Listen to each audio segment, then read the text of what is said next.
Welcome to Malayalees kitchen. അപ്പോൾ ഇന്ന് നല്ല വ്യത്യസ്തമായൊരു വിഭവമാണ്. എന്നും പുതുമയാർന്ന നല്ല വ്യത്യസ്തമായ വിഭവങ്ങളുമായിട്ടാണ് മലയാളീസ് കിച്ചൺ നിങ്ങൾക്ക് മുന്നിൽ വരുന്നത്. ഈ ചാനൽ ഇതുവരെ നിങ്ങൾ സബ്സ്ക്രൈബ് ചെയ്തില്ലെങ്കിൽ തീർച്ചയായിട്ടും സബ്സ്ക്രൈബ് ചെയ്യുക. അതുപോലെ ഇടുന്ന വീഡിയോ നിങ്ങൾക്ക് ഇഷ്ടമായെങ്കിൽ ലൈക്ക് ചെയ്യുക, ഷെയർ ചെയ്യുക. നിങ്ങളുടെ ഫ്രണ്ട്സിലൂടെ ഈ വീഡിയോസുകളൊക്കെ എത്തട്ടെ. അപ്പോൾ ഇന്നത്തെ എന്താണ് നല്ലൊരു ഡിഷാണ്, നമുക്കൊന്ന് കാണാം. Hi friends, welcome to Malayalees kitchen. ഞാൻ ഉമാകൃഷ്ണൻ. ഇന്ന് നമുക്ക് ഉള്ളി പക്കോട അല്ലെങ്കിൽ ഓണിയൻ പക്കോട തയ്യാറാക്കാം. ഞാനിവിടെ ഒരു 3 വലിയ സൈസിലുള്ള സവോളയാണ് എടുത്തിട്ടുള്ളത്. ഇതിലേക്ക് ഞാൻ വേറെ എടുത്തിട്ടുള്ളത് കടലമാവ് 1 കപ്പ്. അതിൻ്റെ ഒരു ഹാഫ് സൈസിന് ഞാൻ റൈസ് പൗഡർ അരിപ്പൊടി എടുത്തിട്ടുണ്ട്. പിന്നീട് ഉപ്പ് എടുത്തിട്ടുണ്ട്. ഉപ്പ് നമുക്ക് ആദ്യം ഈ ഉള്ളിയിലേക്ക് ഇട്ട് കൊടുക്കാം. കുറച്ച് കാര്യം ഇതൊന്ന് ജസ്റ്റ് ഒന്ന് മയപ്പെടുത്തി നമുക്ക് കൈ കൊണ്ട് തന്നെ നന്നായിട്ട് ഒന്ന് ജസ്റ്റ് മിക്സ് ചെയ്ത് കൊടുക്കണം. അപ്പോൾ നന്നായിട്ട് ഉപ്പിട്ടിട്ട് നന്നായിട്ടൊന്ന് മിക്സ് ചെയ്യുക. അപ്പോൾ ഇതിൽ വെള്ളം ഒന്ന് നന്നായിട്ട് ഇറങ്ങും. അപ്പോൾ ആ വെള്ളം ഊറി വരാനായിട്ട് നമ്മൾ നന്നായിട്ടൊന്ന് മിക്സ് ചെയ്ത് കൊടുക്കുക. നന്നായിട്ട് മിക്സ് ചെയ്തിട്ടുണ്ട്. ഇതിലേക്ക് നമുക്ക് കറിവേപ്പില ഒന്ന് നന്നായിട്ടൊന്ന് പിച്ചിട്ട് കൊടുക്കാം. അതുപോലെ ഇഞ്ചി വെളുത്തുള്ളി പേസ്റ്റ് അതൊരു ടീസ്പൂണോളം ചേർത്ത് കൊടുക്കാം.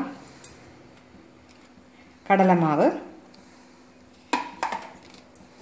അതുപോലെ അരിപ്പൊടി. പിന്നീട് നമ്മൾ എരിവിന് ഞാൻ പച്ചമുളക് യൂസ് ചെയ്യുന്നില്ല, അതിന് കൂടി ഞാൻ മുളക് പൊടിയാണ് യൂസ് ചെയ്യുന്നത്. അപ്പോൾ കുറച്ച് കളറും കൂടി നമുക്ക് കിട്ടും. അപ്പോൾ അതിനായിട്ട് ഞാനിവിടെ 1.5 ടീസ്പൂണോളം കാശ്മീരി മുളക് പൊടിയാണ് ചേർത്തിട്ടുള്ളത്. പിന്നീട് നമ്മൾ കായപ്പൊടി ഫ്ലേവറിനും അതുപോലെ പക്കോടയ്ക്ക് ഏറ്റവും ടേസ്റ്റ് കൊടുക്കുന്നത് കായപ്പൊടിയാണ്. നമുക്കൊരു 1/4 ടീസ്പൂണോളം ചേർത്ത് കൊടുക്കാം. ഇത് നന്നായിട്ടൊന്ന് കൈകൊണ്ട് തന്നെ നമുക്ക് മിക്സ് ചെയ്യാം. ഇത് നന്നായിട്ടൊന്ന് മിക്സ് ചെയ്തിട്ടുണ്ട്. ഇതിൽ ഞാൻ വെള്ളം ഒന്നും ചേർത്തിട്ടില്ല. നമുക്ക് ഇതിലേക്ക് കുറച്ച് ഇത് നമുക്ക് വറക്കാനായിട്ട് ഞാൻ ഓയിൽ വെച്ചിട്ടുണ്ട്. അപ്പോൾ അതിൽ നിന്നൊരു 2 സ്പൂണ് ഓയിൽ, ഇതിപ്പോൾ നല്ല ചൂടോടെ കിടക്കുകയാണ്. അപ്പോൾ അതിൽ നമുക്കൊരു 2 സ്പൂണ് ഓയിലൊന്ന് ഒഴിച്ച് അതും കൂടി ചേർത്തൊന്ന് നന്നായിട്ട് മിക്സ് ചെയ്യാം.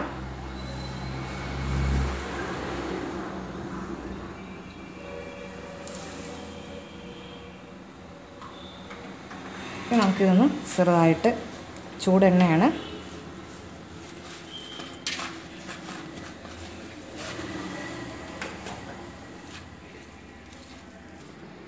ഇതിനകത്ത് ഞാൻ വെള്ളമൊന്നും ചേർത്തില്ല, ആ ഓയിൽ മാത്രം തിളപ്പിച്ചിട്ട് കുറച്ച് ഓയിൽ ഒഴിച്ചതേ ഉള്ളൂ. ഇതിന് നമുക്ക് ചെറിയ പീസുകളാക്കി, പക്കോടയല്ലേ അപ്പം ആ ഉള്ളിവടയുടെ ഷേപ്പൊന്നുമല്ല, നമുക്ക് ഇതിൻ്റെ കൊച്ചു കൊച്ചു പീസാക്കിയിട്ട് ഇതുപോലെ ചെറിയ സൈസിന് നമുക്ക് എണ്ണയിലേക്ക് ഇട്ട് കൊടുക്കാം.